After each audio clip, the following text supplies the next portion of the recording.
tsy mbola fahitafiry ny fampiratiana hosodoko miaraka kalamanjana toy izao hoy ny mpandray anjara iray, satria dia saika matetika ny tokantrano tsirairay na amin'ny fampiratiana mandeha mitokana no ataon'ireo mpisehatra hosodoko.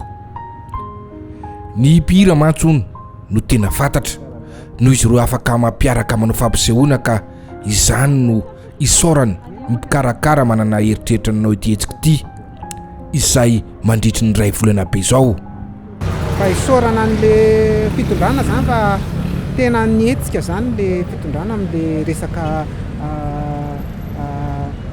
hosodoko tamin'ity indray mandeha ity, fa mbola tsy nahita ohatr'izao zany aloha e.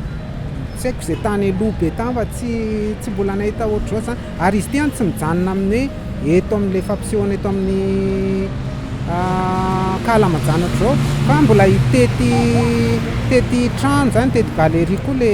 fampisehoana, dia moa zay mizarazara ny anatiny any zany. Dia tena mahafinaritra zany izay fahitako anazy hoe mahafinaritra, manome risika ho an'le mpamorona sary zany le izy, mba manome sehatra ray koa zany, mba mampiray hina an'le mpanao sary sy mifankahita zany le mpanao sary.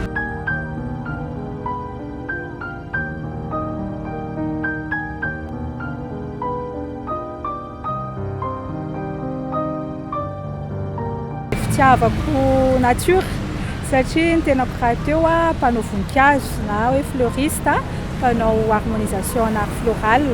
dia nanosika anahy koa zany a, dia nisy fotoana zany a misy déchet ana resaka voninkazo ao an-trano, dia za raha teo a mpanao hosodoko, dia niainga ny fanako sy ny eritreritro hoe manina moa ny ariana fotsiny tony nefa ny fitaovana vidiana lafo be, ny loko, ny peinture. Dia teo any niainga, dia namolavola koa avy eo hoe aiza misy taratasy zany ataoko support, dia avy eo taratasy efa tsy ilaina any amin'ny imprimerie nangoniko a, dia avy eo nanao papier mâché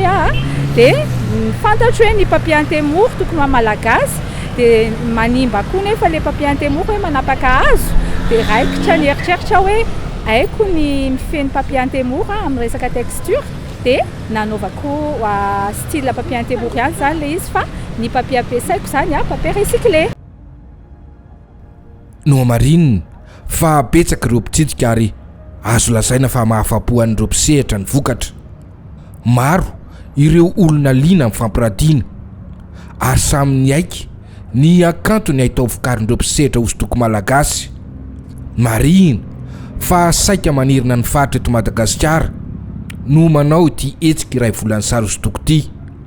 izay karakaray amin'ny ministeran'ny kolotsaina.